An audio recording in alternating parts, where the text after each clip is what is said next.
page 342 et 343 ka tafsir al-Qur'an de sura 23 suratul mu'minun makiyatun. Bismillahir rahmanir rahim. Madaniya qad aflaha gomdi malama al-mu'minuna gomdin beben alladhina behum bekanyum fi salatihim ender julde mabbe den khashuna hibe yankini walladhina behum bekanyum anillahu gai bewrende mawriduna hibe durni haji mabbe alaimun walladhina behum bekanyum lizakati wonande zakka jawle mabbe den failuna be huwai safebe ittai walladhina behum bekanyum li furuji wonande farjuji mabbe den hafizuna hibe reni illa ala azwajim sawna e do be ngoli mabbe din aw ma malakat aymanum mabbe be jeytiri kanyame mabbe fa innam sabu ben don ghayru malumina be onali feletebe fi ben don famani butaka kala dabbudo non wara adalika baawdun do fa ulaika rabennahumul aduna ko be woni jaggutube be walladina behum be kanyu li amanati wonande wondoje mabbe den wa ahdim e hadiji mabbe di rauna hibe ayni walladina behum be kanyu ala salawatim e dow julde mabbe de yuhafizuna hibe reni ulaika be do humul warisun ko be do ni ronobe ben aljanna alladhina be yarithuna alfirdaus ronobe ben aljannatul firdaus hum kambe fiya kander aljanna khalidun ko be luttinte wala kad khalaqna al-insana gomdi men tagi o neddo min sulalatin imorde surtondiral min tinin imorde lopal thumma ja'alnahu raftama wadi monoto fatan tobbere maniyo fi qararin ender nokkure makinin dejunde fi qararin ender nyibirde makinin dejunde thumma khalaqna an-nutfa raftama tagi tobbere maniyo de alaqatan me wadi heddede yijam fa khalaqna al-alaqata men tagi heddede yijande mawdughatan me watti huyre fa khalaqna al-mudghata men tagi huyre de izwaman me watti je fa kasawna al-izwama min suddiri je den kadi lahman tew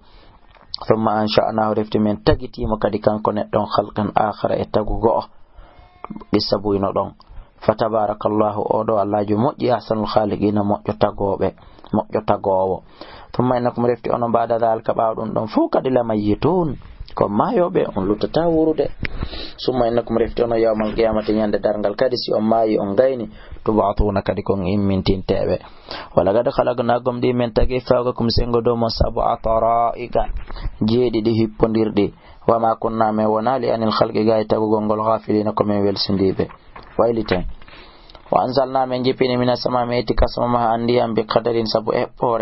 فاسكناه من هندام في الأرض كليدي وإنا من على ذهاب بي إدو جبتو قول نتدن لقادلون مدين واوي فأنشأنا لكم من تغني به سبون دياندان جنات نغسيل من نخيل إمور دي تمر وعناب إنبو لكم نودن فيها اندر مج فواكه مو ينتج كثيرة دودة ومنها كوي مج كان جديم دين تأكلون نيامتو وشجرة إلقال تخرج هنغال يالتا من طور سيناء إمور دي كفلو سينين tanboto hingal fudina bidduhu ni nebban wasibqin e weldan jem lil akirina wonande nyaamobe dan wa inna lakum andu ina wadanon fil an'am enemura din la'ibratan tasakuye nusqikum mede yarna on mimma fi butuniha imorde ko wata ko ender deedi majji on walakum hino wodani on fiha ender majji manafi'u naforeji kathiratun dudude to min ha ko e majji takuluna nyaamoton wala ya ko edo majji wala fulki edo wulaade den tuhmaluna on ko waddo to don wala kad arsalna gomdi men li nuhan ila qaumi fadim be makko ben faqala ma ki ya qaum ibudullah arabe alla malakum alana min ilahin immorde rewete do ghayruhu ko hinamo kanko alla afala tattaquna yon hulata alla faqala al mala'u hore be battu ben wi alladina ben kafaru yedde min qaumihi murde be makko ben ma hada ndaranon o wonan illa basharun sona ko neddo misalukum wawdon ni yuridu ko fala an yatafaddala kunde burnata hore makko alaikum edo modo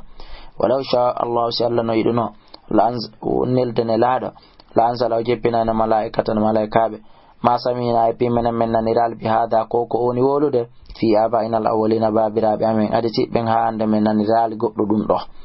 in huwa ono muhammadu wonal ono laado wonali illa rajulun sona ko neddo bihi mo woni mudun jinnatun fetere menen ko dum men yido fatarabbasu bihi habbite tun e makko hatta hinin ha ila jalo yey mo hawkalince qala rabbi jami insurni wallan bima kadabun sabko ko be fennila kanko nabi nuhu fa wahayna min wahayni ilayhi faade makko an skun isma'il fulka lesulana kan bi ayunina igiti amen wa wahayna etindinore amen fa idha jaa asiyari amruna fiya kamen wa farat an-nur ndiyan dan pullitike ka hubbinirde bi mana dan pullitike ka dan wawa pullitade